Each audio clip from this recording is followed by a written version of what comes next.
নবীজি আমার আল্লাহর সামনে যায়, নবী যেমন করে যখন ভক্তি দিল, ভক্তি দিয়া করলে যখন অবনত মস্তকে, তখন আমার আল্লাহ তাকে জন্মে থাকে মোহরে নবুয়তে নজর করি, আমার দয়াল নবী কৃষ্ণের মাঝে তাই তো বলি সেই কথাটা শুনে মোহরে নবুয়তে হয়েছিল, তাই তো বাবা যত ছিল রূপগণ, সেইখানে সেই আল্লাহ লক্ষ্মী দিয়াছে ভাষণ, শোনো শোনো যত আছো রূহ সকলে, আমি যাকে সৃষ্টি না করলে কিছু সৃষ্টি করতাম না, সবাই এই তো আমার মুহাম্মদ মুস্তাফা যাকে ঘোষণা করেছে প্রতিশ্রুত পয়গম্বর, আল্লাহ তাআলা সেখানে ঘোষণা করেছেন প্রতিশ্রুত পয়গম্বর। অবশ্যই আমি তোমাদের বার্তাবাহক, অবশ্যই আমি তোমাদেরকে কান্ডারি এবং নেতা হিসাবে একজনকে পাঠাবো তোমাদের মাঝে, সে হলো আমার নবী। তাই তোমরা এখানে স্বীকারোক্তি করবা সবাই রূহ 1,24,000 পয়গম্বর, মতামতকে 2,24,000 পয়গম্বর এবং অন্য সাধারণ রূহ সবাই সেদিন স্বীকারোক্তি করেছিল যে দুনিয়ার মধ্যে আমরা যখন যে অবস্থায় যেই বয়সে আমরা উপস্থিত হব, একমাত্র দয়াল নবীর উপরে আমরা বিশ্বাস, নবী হিসাবে আল্লাহ বলেছেন যখনই শুনবে আমার নবীর আগমন বার্তা,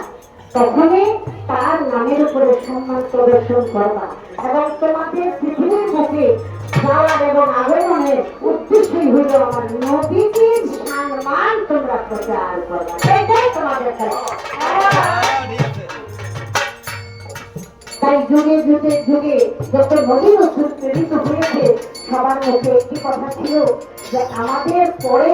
একজন বিশ্ব নবী পৃথিবীর বুকে পদার্পণ করবে, অতএব সে যদি আগমন করে তাহলে তার ছায়া করে তোমরা সবাই আসবে, সেটা নবুয়তের বার্তা ছিল। আপনি বলেছেন নবুয়ত কোথায়, কারণ আপনি দেখতে পান না। আমরা হজ, যাকাত, কালেমা, নামাজ, রোজা, আযান, মসজিদ, মাদ্রাসা, কোরআন শরীফ,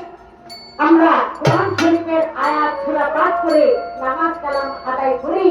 আবার দুনিয়ার মধ্যে বড়কে শ্রদ্ধা, ছোটকে স্নেহ, মাতা পিতার ক্ষেত্র, মাতা পিতার প্রতি খেদমত করা, মাতা পিতা থাকা অবস্থায় যেই সন্তান সে জান্নাতের দরজা খুঁজে নিতে পারল না, আল্লাহ রাসূল বলেছেন সেই সন্তান কখনো জান্নাতের মধ্যে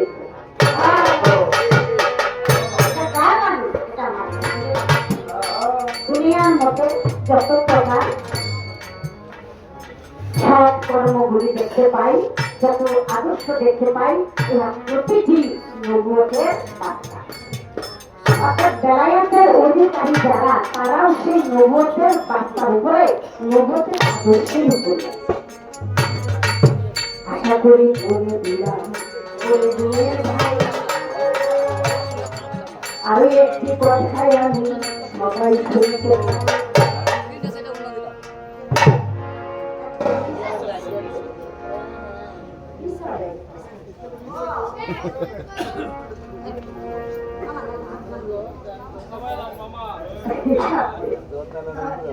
নবুয়তে খাস, নবুয়তে আর আরেকটা হলো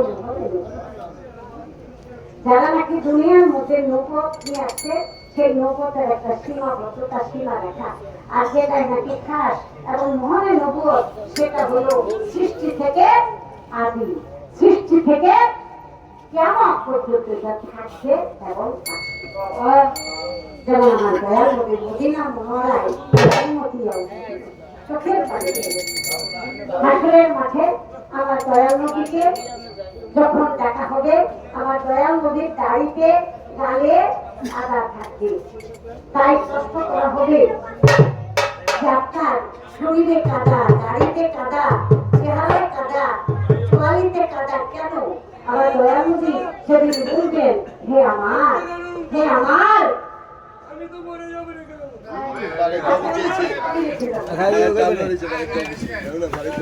সে